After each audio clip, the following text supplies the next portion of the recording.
Hello friends, अगर आप प्रतियोगी परीक्षाओं की तैयारी कर रहे हैं तो मैं अपने चैनल भारत को जानो और दुनिया को पहचानो में आप सभी का हार्दिक स्वागत करती हूँ। यूँ तो यह एक प्रश्न मंच है, किंतु आज मैं आपके लिए सामान्य ज्ञान के अंतर्गत भारतीय संविधान का पूर्ण परिचय लाई हूँ। भारतीय संविधान का जन्म क्यों, कब और कैसे हुआ, ये सब कुछ आपको मिलेगा मेरे इस चैनल पर, जिसका नाम है भारत को जानो और दुनिया को पहचानो। तो आइए चलते हैं भारतीय संविधान के प्रथम भाग की ओर। तो प्रस्तुत है भारतीय संविधान का एक परिचय। भारत, जहां हर दिन एक त्योहार है। हमारी कला, सभ्यता और संस्कृति इतनी समृद्धशाली है कि आज से 5000 वर्ष पूर्व जब विश्व में अन्य सभ्यताएं खानाबदोश जीवन व्यतीत कर रही थी, तो सिंधु घाटी सभ्यता उन्नति के शिखर पर थी। भारत, वह स्वतंत्र भारत जिसकी थाती में समाये थे नालंदा, तक्षशिला और पाटलिपुत्र जैसे नगर, और इन सब के निर्माता थे चक्रवर्ती सम्राट अशोक। ऐसा भारत जहां सत्य, अहिंसा और करुणा का साम्राज्य था, अपने ही लोगों की स्वार्थ लिप्सा के कारण विदेशी ताकतों के हाथों में चला गया, और फिर सन 1600 ईस्वी में ईस्ट इंडिया कंपनी ने व्यापार के बहाने भारत में कदम रखा और भारत देश गुलाम होता चला गया। लेकिन 200 साल की घुप अंधेरी रात के बाद भारत के क्रांतिकारियों की मेहनत रंग लाई और ब्रिटिश सरकार ने भारत को गुलामी की दास्ता से मुक्त करने का ऐलान कर दिया, और 15 अगस्त सन 1947 को लाखों लोगों की कुर्बानी के बाद देश आज़ाद हो गया। लेकिन जैसे ही घड़ी में 12 बजे नियति ने जो दृश्य देखा, उसकी कल्पना मात्र से ही आंखें भर आती हैं। भारत देश के दो टुकड़े, हिंदुस्तान और पाकिस्तान। 200 साल की घुप अंधेरी रात के बाद हिंदुस्तान ने एक नई सुबह देखी थी। वह सुबह लाई थी एक नई रोशनी, वह सुबह लाई थी जश्न और आज़ादी का माहौल। 40 करोड़ हिंदुस्तानियों का सपना पूरा हुआ था। लेकिन ठीक उसी समय भारत की नियति पर एक काला धब्बा लग चुका था। लाखों लोग दंगों में मारे गए और करोड़ों लोग बेघर हो गए थे।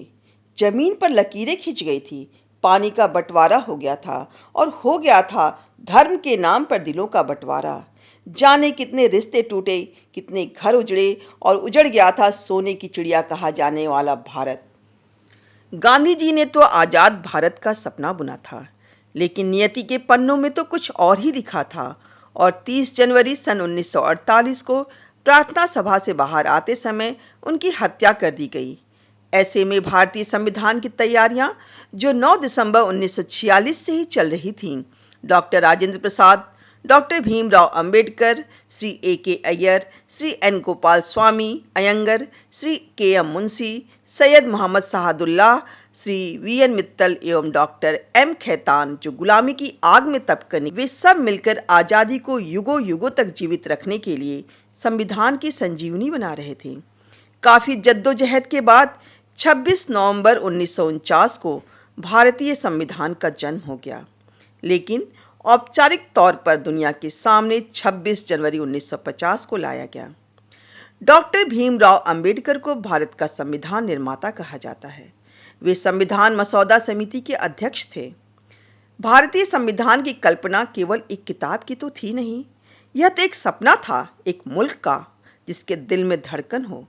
इसलिए संविधान के निर्माताओं ने संविधान की आत्मा और हृदय कहे जाने वाले प्रस्तावना अर्थात उद्देशिका में भारत के मूल्यों, मान्यताओं और परंपराओं को स्थान दिया है। आइए जानते हैं हमारे संविधान से जुड़े कई रोचक तथ्य। संविधान का मसौदा लिखने वाली समिति ने संविधान हिंदी, अंग्रेजी में हाथ से लिखकर कैलीग्राफ किया था, और इसमें कोई भी टाइपिंग या प्रिंटिंग शामिल नहीं थी। संविधान समिति ने संविधान का फाइनल ड्राफ्ट तैयार किया 2 साल 11 महीने और 18 दिन में। पूरे देश में 26 नवंबर को संविधान दिवस के रूप में मनाया जाता है। संविधान दिवस को नेशनल लॉ डे के नाम से भी जाना जाता है। संविधान सभा के 284 सदस्यों ने 24 जनवरी 1950 को फाइनल दस्तावेज पर हस्ताक्षर किया, जिसमें 15 महिलाएं भी शामिल थीं। भारतीय संविधान अब 465 अनुच्छेद, 12 अनुसूचियां और 22 भागों में विभाजित है। इसके निर्माण के समय मूल संविधान में 395 अनुच्छेद जो 22 भागों में विभाजित थे, इसमें केवल 8 अनुसूचियां थीं। संविधान की धारा 74(1) में यह व्यवस्था की गई है कि राष्ट्रपति की सहायता के लिए मंत्रिपरिषद होगा, जिसका प्रमुख भारत का प्रधानमंत्री होगा। संविधान के प्रारूप पर कुल 114 दिन बहस हुई थी और अब तक इसमें पूरे 100 संशोधन किए जा चुके हैं। समाजवादी और धर्मनिरपेक्ष शब्द 1976 में हुए 42वें संविधान अधिनियम द्वारा प्रस्तावना में जोड़ा गया। 448 अनुच्छेद, 12 अनुसूची, 5 परिशिष्ट और 98 संशोधनों के साथ भारतीय संविधान विश्व का सबसे बड़ा संविधान है। डॉक्टर भीमराव अंबेडकर का संविधान सभा में दिया गया वक्तव्य आज भी काफी प्रासंगिक है। उन्होंने कहा था कि मैं समझता हूं कि संविधान चाहे कितना भी अच्छा हो, वह बुरा साबित हो सकता है यदि उसका अनुसरण करने वाले लोग बुरे हों। यही नहीं, एक संविधान चाहे जितना भी बुरा हो, वह अच्छा साबित हो सकता है यदि उसका पालन करने वाले लोग अच्छे हों। इन पंक्तियों के द्वारा वह कहना चाहते थे कि संविधान का प्रयोग जनहित में विवेकपूर्ण तरीके से होना चाहिए, क्योंकि भौतिक गुलामी से मानसिक गुलामी ज़्यादा खतरनाक है। और भारतीय संविधान के प्रमुख भाग के लिए इंतजार करिए हमारे अगले वीडियो का। तब तक आप सभी को बहुत बहुत धन्यवाद। अगर आपने अभी तक मेरा चैनल सब्सक्राइब नहीं किया है तो प्लीज़ लाइक, कमेंट और सब्सक्राइब अवश्य करें और मेरे वीडियोस का नोटिफिकेशन पाने के लिए बेल आइकन पर भी क्लिक करें और ज़्यादा से ज़्यादा अपने फ्रेंड्स को शेयर करें ताकि वो भी पढ़ाई पे ध्यान दें और अपनी तैयारी सुचारू रूप से जारी रख सकें। धन्यवाद दोस्तों।